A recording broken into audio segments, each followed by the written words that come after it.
नमस्कार, राम राम, राधे राधे। इतिहास के सेशन में आप सभी दोस्तों का स्वागत है। मैं जयवीर। आज इतिहास के जो सेशन में हम लोग लेकर के चलेंगे वैदिक सभ्यता। वैदिक सभ्यता पिछली क्लास में मैंने आप लोगों को बताया सिंधु घाटी सभ्यता यानी नगरीय सभ्यता, प्रथम नगरीय सभ्यता, कांस्य युगीन सभ्यता, हड़प्पा सभ्यता। उसके बारे में बताया कौन कहां से कौन से स्तर से क्या चीज हम लोगों को प्राप्त हुई उत्खनन के बाद, और इसके बारे में हम लोग जाने समझे। उसी के बाद में अब सिंधु घाटी नदी घाटी सभ्यता के बाद में जो अगला चैप्टर हम लोग स्टार्ट करेंगे वो है बेटा वैदिक सभ्यता। वैदिक सभ्यता के बारे में हम लोग जानेंगे, जहां पर हम लोग वेद और कर्म कांडों के बारे में अध्ययन करेंगे कि वैदिक सभ्यता कब से कब तक मानी गई है और वैदिक सभ्यता में क्या क्या कार्य किए गए और वैदिक सभ्यता कैसे किस तरीके से भारत में पनपी फली भूली, इसके बारे में हम लोग सारे लोग डिस्कस करेंगे। तो आइए चलते हैं वैदिक सभ्यता की तरफ। तो देखिएगा आप लोग, ये देखो पूजा वूजा हो रही, हवन हो रहा, हवन में बैठो आकर के भाई पहले। तो हवन ये देखो हो रहा, ये देखो पुजारी लोग ये बैठे। हाँ, तो वैदिक सभ्यता में देखिएगा, वैदिक सभ्यता जब हम लोग प्रारंभ करेंगे तो वैदिक सभ्यता को हम पढ़ेंगे दो भागों में डिवाइड कर करके। एक होगा ऋग वैदिक काल, एक होगा ऋग वैदिक काल और एक बेटा होगा उत्तर वैदिक काल। एक होगा ऋग वैदिक काल जिसका काल कब से कब तक होगा, तो 1500 बीसी से लेकर के 1000 बीसी एडी नहीं, ईसा मसीह के जन्म के पहले की बात। तो 1500 बीसी से लेकर के 1000 बीसी तक मानेंगे हम ऋग वैदिक काल। उसके बाद उत्तर वैदिक काल, उत्तर वैदिक काल कब से कब तक मानेंगे, तो ये होगा 1000 बीसी से लेकर के 600 बीसी तक, 1000 बीसी से लेकर के 600 बीसी तक। अब देखिएगा जो सिंधु घाटी सभ्यता था या हड़प्पा सभ्यता था वो एक नगरीय सभ्यता थी। वह एक कैसी थी, नगरीय सभ्यता है। और ये वैदिक सभ्यता कैसी है, पूरी तरीके से ग्रामीण सभ्यता है, ग्रामीण सभ्यता है। और ये आर्यों द्वारा विकसित की गई थी, आर्यों द्वारा विकसित की गई। तो ये सभ्यता पूरी तरीके से क्या है, ग्रामीण सभ्यता है। तो देखो वैदिक सभ्यता जो है वो आर्यों द्वारा विकसित एक ग्रामीण सभ्यता है। आर्यों द्वारा विकसित क्या है, गांव की सभ्यता है। गांव में लोग बने रहे, वहां पर उन्होंने क्रियाकलाप किए, सारे कार्य किए हैं। पहले सिंधु नदी घाटी सभ्यता में सारी व्यवस्थाएं शहरों जैसी मानी जाती थी, शहरों जैसी व्यवस्थाएं थी, मगर इसमें क्या होगा, गांव जैसी सारी व्यवस्थाएं होंगी। और जो आर्य थे बेटा वो मूल निवासी कहाँ के थे, तो बेटा मध्य एशिया के थे। और किसका मानना है, तो ये भी याद रखना, मैक्स मूलर, मैक्स मूलर मानते हैं कि आर्य जो थे वो मध्य एशिया के थे। मध्य एशिया के जो थे वो कौन थे, आर्य थे। अब देखो सर्वप्रथम जो है पंजाब और अफगानिस्तान में सिंधु के आसपास निवास करते थे। ये कहां पे है, तो मध्य एशिया। तो ये वाला देखो क्षेत्र है, ये मध्य एशिया है। तो ये वाले क्षेत्र में आर्य सबसे पहले वहां पर निवास करते थे, यानी सर्वप्रथम पंजाब और अफगानिस्तान में सिंधु के आसपास निवास करते थे। इनकी भाषा कैसी है, तो याद रखना इनकी भाषा जो है बेटा वो कैसी है, संस्कृत है। कैसी है, संस्कृत है। उनकी भाषा, आर्यों की भाषा कैसी है, तो संस्कृत है, संस्कृत। ठीक, हाँ। आगे देखो, अब जो हम लोगों को डिवाइड किया था दो पार्टों में, उसमें से सबसे पहले आएगा ऋग वैदिक काल। ऋग वैदिक काल, ऋग वैदिक काल 1500 बीसी से लेकर के 1000 बीसी तक चलेगा। 1500 बीसी से लेकर के 1000 बीसी तक चलेगा।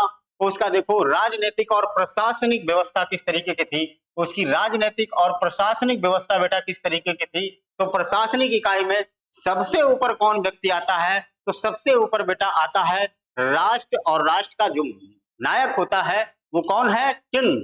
किंग यानी राजा, राजा। उसके बाद में आएगा जन यानी राजन।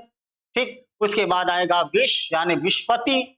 और उसके बाद में कौन आएगा, ग्रामीण, यानी कि गांव में जो गांव का मुखिया होगा वो क्या होगा, ग्रामीण है। उसके बाद आएगा लास्ट में कुल, उसके बाद कौन आएगा, कुल। इस तरीके से ये प्रशासनिक व्यवस्था थी। कुल का कौन होगा, कुलपति होगा।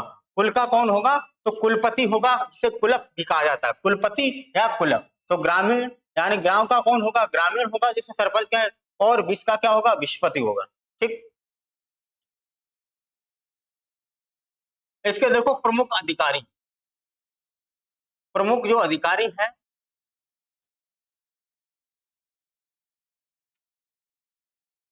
धार्मिक अधिकारी, यानी कि धर्म से संबंधित जो अधिकारी होता था सबसे बड़ा, वो बेटा होता था पुरोहित। कौन होता था? और पुरोहित। और वैदिक सभ्यता में दो पुरोहित, बहुत बड़े महान पुरोहित हुए, जिनका नाम है, एक का नाम है वशिष्ठ और एक का नाम है विश्वामित्र। और दोनों लोगों को नाम जानते हो, एक बड़ा क्रोधित व्यक्ति है और एक बड़ा उदारवादी है, एक बड़ा रूढ़िवादी व्यक्ति है। तो देखिएगा, वशिष्ठ और ये कैसे हैं? रूढ़िवादी, यानी कि पुरानी परंपराओं को लेकर के मानने वाले व्यक्ति हैं। एक है उदारवादी, यानी सभी को समझ करके चलने वाले उदारवादी लोग हैं। तो ये कैसे हैं? ये उदारवादी से संबंधित हैं और ये रूढ़िवादी से संबंधित है। विश्वामित्र और वशिष्ठ, ये गुरु वशिष्ठ और गुरु विश्वामित्र, दो धार्मिक बहुत बड़े अधिकारी यहाँ मिलेंगे। कौन? वैदिक सभ्यता में आपको दो बहुत बड़े पुजारी यानी कि पुरोहित मिलेंगे, जो पूजा पाठ कराने, संपन्न कराने वाले, कराने वाले लोग हैं, संत हैं, महात्मा हैं। तो पुरोहित कौन है? वशिष्ठ और विश्वामित्र। और देखो यहाँ पर गुप्तचर को इस्पास कहा जाता था, इस्पास, और दुर्गपति को पूर्व कहा जाता था। क्या कहा जाता? पूर्व। ठीक। आगे चारागाह और गोचर भूमि का अधिकारी जो है वो क्या है? बाजपत। ऐसे पूछा जाता है बेटा, वैदिक सभ्यता में चारागाह और गोचर भूमि का अधिकारी को क्या बोला जाता है? तो याद रखना, बाजपत, बाजपति बोला जाता था। आगे देखो, पुलिस अपराधियों को पकड़ने के लिए क्या होता था? उग्र नाम का होता था व्यक्ति, यानी कि अधिकारी होता था, तो उग्र संभालता था।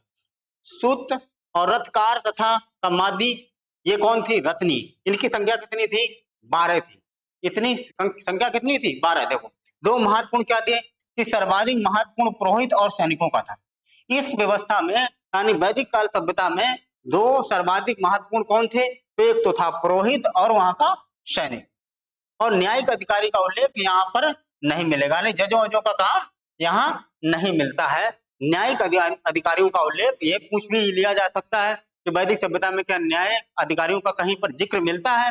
तो आप लोग आंसर देंगे नहीं, इसका जिक्र नहीं मिलता है। आगे चलें, आगे देखते हैं। सभा और समिति, यानी वैदिक काल सभ्यता में, यानी वेदों में दो है, एक सभा और एक समिति। देखिएगा, सभा और समिति दो क्या है? संस्थाएं। दो क्या है बेटा? संस्थाएं हैं। तो ये संस्थाएं हैं। तो देखो, राजा को सलाह देने वाली संस्था क्या है? सभा और समिति। सभा में क्या है? अच्छे घर के लोग, यानी श्रेष्ठ लोगों की संस्था है, और उसमें बढ़िया बढ़िया लोग जो सम्मानित व्यक्ति हैं उनको मिलाकर के एक बनाई जाती है, क्या? सभा नाम की एक संस्था। एक सभा नाम की, प्रजापति गौतमी की दो पुत्रियां मानी गई, एक सभा और एक समिति। तो देखो, सभा श्रेष्ठ लोगों की एक संस्था है, और वहीं पर समिति बेटा जो है, समिति हम जैसे लोगों की, हम आप जैसे लोगों की, सामान्य लोगों की क्या है? एक संस्था है, सभा और समिति। यानी समिति में कौन लोग आएंगे? सामान्य लोग आएंगे, हम लोग आएंगे, ठीक। और समिति सभा में कौन लोग आएंगे? श्रेष्ठ लोग आएंगे, कुलीन लोग आएंगे, बढ़िया सम्मानित व्यक्ति आएंगे, जो बड़े बड़े पैसे वाले, बड़े बड़े बुद्धिजीवी लोग हैं, वो लोग क्या आएंगे? वो श्रेष्ठ में आएंगे, यानी कि श्रेष्ठ लोगों की एक संस्था है। और इसके जो अध्यक्ष होते हैं, सामान्य लोगों के जो अध्यक्ष है, इसको याद रखना, ईशान। क्या होता है? इसको क्या नाम दिया जाता है? ईशान बोला जाता है, ठीक है। और स्त्रियां सभा और समिति दोनों में भाग ले सकती हैं, यानी स्त्रियां दोनों में ली जा सकती हैं, सभा में भी ली जा सकती हैं और समिति में भी स्त्रियां ली जा सकती थी, ठीक। आगे चलें, देखो ये बैठे सब, हाँ ये देखो पंचायत कर रहे भैया, ये पंचायत कर रहे को, हाँ देख लो, इसमें तुम्हारे ताऊ वाऊ तो नहीं है कोई? हाँ, इसी के कोई, ये देखिएगा, ये देखो बैठे हैं, हाँ, ये ताऊ वाऊ पहचानो, कोई है तुम्हारे घर के कोई सदस्य? तो देखिएगा, ये सभा स्त्रियों और यानी सभी लोग शामिल हो सकते थे। देखो एक स्त्री दिखाई दे, ठीक। हाँ। राजा के कार्यों की समीक्षा करते थे, किस तरीके से राजा के कार्य किए जा रहे हैं। आगे चलें, युद्ध। हाँ, हाँ, ये वाला बहुत युद्ध, 10 राग के युद्ध बहुत पूछा जाता है। देखिएगा, युद्ध में क्या, युद्ध के लिए गविष्ठ शब्द का प्रयोग किया जाता है। देखो, गविष्ठ शब्द का प्रयोग किया जाता था युद्ध। देखो ये जा रहे भैया युद्ध करने के लिए, देखो किस तरीके से युद्ध करने के लिए जा रहे हैं। ठीक, हाँ कुछ, और गायों की खोज, समझे। अब देखिएगा 10 राग युद्ध, ये कैसे हुआ था, ये किसने, ये बहुत पूछा जाता है, ये युद्ध बहुत पूछा जाता है, किसके किसके बीच होता है और कहाँ होता है और कब ये होता है। तो देखो परसुणी नदी, इसे बोला जाता, आज के समय में जो रावी नदी है उसे पहले क्या बोला जाता था, परसुणी नदी के तट पर ये सुदास जो भारत नामक समुदाय का था, 2 समुदाय थे, समझे, और विजय जो 10 जनों का क्या था, एक 10 जनों का एक मालिक था, इसके मध्य होता है।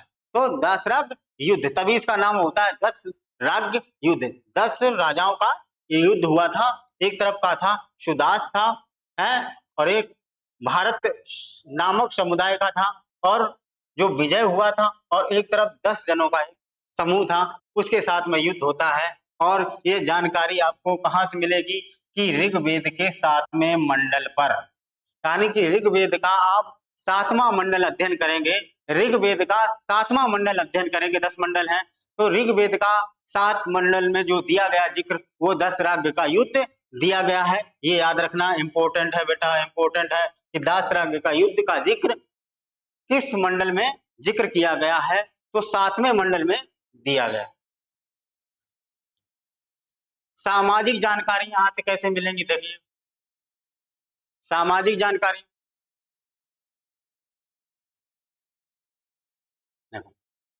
बड़ व्यवस्था, बड़ व्यवस्था कैसी थी, तो ये याद रखना कि बड़ व्यवस्था जो 4 वर्ण बताए गए बेटा, 4 वर्ण ब्राह्मण क्षत्रिय वैश्य और शूद्र, ब्राह्मण क्षत्रिय वैश्य और शूद्र, ये ऋग्वेद के 10वें मंडल में आपको मिलेगा, 10वें मंडल में इसका जिक्र आपको मिलेगा। 10 यानी कि 4 वर्णों का जो जिक्र मिलेगा, पढ़ने को मिलेगा, अगर समझना है तो आपको ऋग्वेद का सबसे प्राचीन वेद कौन बेटा है, ऋग्वेद है, तो ऋग्वेद के जो 10वें मंडल में पुरुष सूक्त में, और कौन से बड़े क्या पुरुष सूक्त में इसका जिक्र मिलेगा 4 वर्णों का, कौन कौन से वर्ण है, ब्राह्मण क्षत्रिय वैश्य शूद्र, ब्राह्मण क्षत्रिय वैश्य और शूद्र, ये 4 वर्ण आपको मिलेंगे।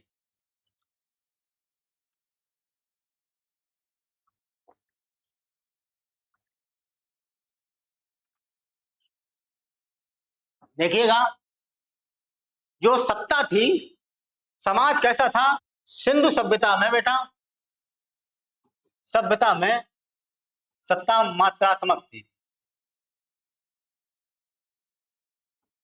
और इसमें कैसी है, पितृसत्तात्मक, पितृसत्तात्मक सत्ता है, यानी समाज कैसा था, पितृसत्तात्मक, जो आज के समय में है। आज भी अगर किसी बच्चे का परिचय पूछा जाता है तो सबसे पहले किसका नाम आता है, पिताजी का नाम आता कि नहीं आता, पिताजी का सबसे पहले नाम किसका आएगा, पिताजी का आएगा, माँ का बाद में, माँ का तो आएगा तुम्हारे ननिहाल में पूछा जाता है, तब माँ का नाम आएगा कि फलाने के फलाने बिटिया का लड़का है। अगर कहीं और जाएगा समाज में तो सबसे पहले पूछा जाता क्या, हमारे पिताजी का नाम क्या है, क्या नाम है, लुल्लन दास क्या नाम है, तो देखिएगा कि ये पिता, यानी कि सत्ता कैसी थी, प्रत्य सत्तात्मक समाज था, ठीक है। तो ये, और इसका जो विभाजन था, वर्णों का विभाजन था, देखिएगा किस तरीके से था, वर्णों का विभाजन जो था वो व्यवसायिक था, यानी व्यवसाय के आधार पर, यानी कर्म के आधार पर बेटा था। मगर उत्तर वैदिक काल में अगर बात करेंगे, देखो ऋग वैदिक काल और एक उत्तर वैदिक काल, अगर ऋग वैदिक काल में करेंगे तो कर्म के आधार पर बड़ ये बनाए गए थे, याद रखना, कर्म के आधार पर, ये जाति के आधार, ऋग वैदिक काल में कर्म के आधार पर, व्यवसाय के आधार पर ये 4 वर्णों को बनाया गया था। मगर जैसे जैसे टाइम बीता, फिर क्या क्या भाई, जीवन यापन करने के लिए कोई ना कोई काम तो ये आदमी करेगा, भाई तुमने ये फलाना काम कर लिया, तुम ये जाति के हो गए, तुम फलाना काम कर लो, तुम ये काम हो गए हैं, जिसने बाल काटना शुरू कर दिया वो क्या नाई हो गया, जिसने कपड़े धोने शुरू कर दिए वो धोबी हो गया, जो भी जैसा कि जने तरह तरह के लोग, यानी कि जो भी जिसने काम पकड़ लिया वो क्या व्यवसाय के आधार पर था। फिर भी बता रहा हूं कि ऋग वैदिक काल में, यानी कि वैदिक काल को जब 2 कालखंडों में हम लोग डिवाइड करेंगे, तो ऋग वैदिक काल और उत्तर वैदिक काल, तो ऋग वैदिक काल में व्यवसाय के आधार पर क्या था कि बड़ व्यवस्था थी, और जैसे समय बीतता गया, यानी कि उत्तर वैदिक काल आया, तो उत्तर वैदिक काल कर्म किसके आधार पर, व्यवसाय के आधार पर नहीं, यानी कि जात, यानी कि जो जो काम वो कर रहा उसी के आधार पर, यानी कि वो क्या हो गया, आगे बढ़ता गया। नहीं, जिसके जन्म जो काम कर रहा व्यक्ति उसी को आगे कंटिन्यू कर दिया कि भाई अब उसी को कोई जाति मान ली गई। ठीक, पहले सारे लोग मिलकर के काम करते थे। ठीक, तो ये व्यवसाय के आधार पर ये विभाजन किया था वर्णों का। सत्ता आपको समझ में आ गई, कोई प्रतिसत्तात्मक है। हालांकि स्त्रियों की स्थिति कैसी थी, बेहतर थी, यानी कि स्त्रियां कैसी थी, थोड़ी मजे में थी। ठीक, अब आजकल के समय में स्त्रियां बहुत मजे में, आजकल के समय में स्त्रियां बहुत मजे में और पुरुष बेचारे सदमे में है। ठीक, हाँ, समझ में नहीं आ रहा कौन कहाँ किस क्रम में पहुंच जाए। ठीक, तो ये ध्यान रखना कि स्त्रियों की स्थिति क्या थी, बेहतर थी। शिक्षा कैसी थी, लोपामुद्रा, घोषा, सिक्ता, अपला, विश्वास जैसी विदुषी स्त्रियां थी। ओ क्या नाम है, नाम शिक्षा में ये देखो, लोपा मुद्रा, घोषा, सिक्ता, अपला अपला एवं विश्वास जैसी विदुषी, यानी कि बुद्धिजीवी विद्वान महिलाएं थी, जिनका जिक्र वैदिक सभ्यता में मिलता है। याद रखना। देखो, बाल विवाह और पर्दा प्रथा नहीं थी। बात क्या बात है? बाल विवाह और पर्दा पर्दा प्रथा, यानी कि मुंह ढके रखना, यानी बाल विवाह भी नहीं थी, जिक्र होता था वहां पर वैदिक सभ्यता में मिला, और ना ही पर्दा प्रथा का जिक्र मिला। पति के साथ यज्ञ में भागीदारी स्त्रियां करती थी, यानी पति के साथ में यज्ञ में बैठ सकती थी। ठीक, ये आगे, हाँ, अब तो सारे काम पतियों के साथ में कर लिए जाते हैं। तो याद रखना कि पति के साथ यज्ञ में आप बैठ सकती थी अगर हो। ठीक, विधवा स्त्री देवर के साथ विवाह कर सकती थी। हाँ, आजकल के साथ में सास दामाद के साथ विवाह कर लेती है, तो ये ध्यान रखना। आगे चलते हैं, आगे क्या दिया गया, अमाजू।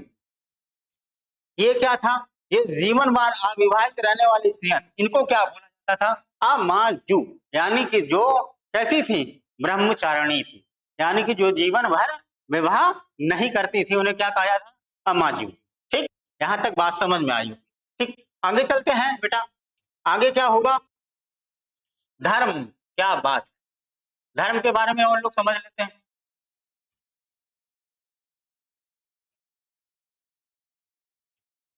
देखो, धर्म, प्रिय देवता कौन था वैदिक सभ्यता में, इंद्र। हाँ, इंद्र को नाराज अगर कर दिया तो सूखा रहेगा खेत। हाँ, इंद्र भगवान, यानी कि सबसे प्रिय जो देवता थे वैदिक सभ्यता में, कौन थे, इंद्र। हाँ, इंद्र बहुत जिद्दी व्यक्ति था भाई इंद्र।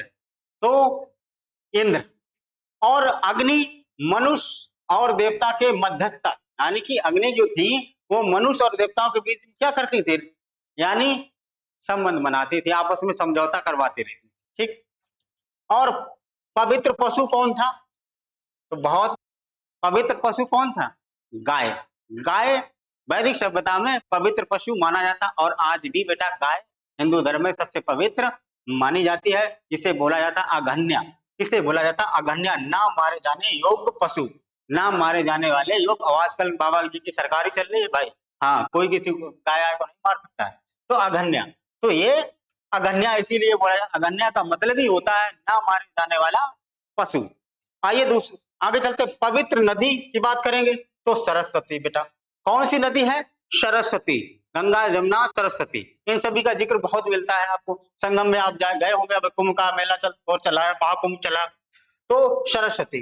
तो गायत्री मंत्र और सावित्री मंत्र, सावित्री नामक देवता को समर्पित संबंधित है, संबोधित है, जिसका संबंध ऋग्वेद में मिलता है। यानी कि गायत्री जो मंत्र, ओम भूर्भुवः स्वः, ये वाला जो मंत्र बेटा है वो किसको समर्पित है, तो सावित्री नामक देवता को समर्पित है। ठीक, और ये जिक्र कहाँ मिलेगा आपको, किस देव उसमें मिलेगा, गायत्री मंत्र तो आपको मिलेगा बेटा ऋग्वेद, पढ़ना पड़ेगा, ऋग्वेद में ये मिलेगा। ठीक है, गायत्री मंत्र। और देखिएगा, लोगों को आर बनाने के लिए विश्वामित्र ने गायत्री मंत्र, ये इंपॉर्टेंट है, आर्य बनाने के लिए विश्वामित्र ने गायत्री मंत्र को क्या किया थी, रचना की थी। रचना किसके द्वारा की जाती है, तो विश्वामित्र के द्वारा रचना की जाती है बेटा, किसकी, गायत्री मंत्र की। गायत्री मंत्र, हाँ, गायत्री मंत्र की रचना किसके द्वारा की जाती है, तो क्यों की जाती है? तो ये भी याद रखना, आर्य बनाने के लिए। किसके द्वारा होती है? तो विश्वामित्र के द्वारा होती है। हाँ,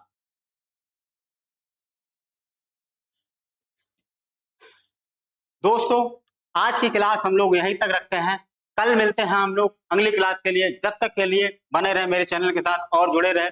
सभी लोग चैनल को लाइक करें, कमेंट करें और अपने अपने दोस्तों के साथ शेयर करें।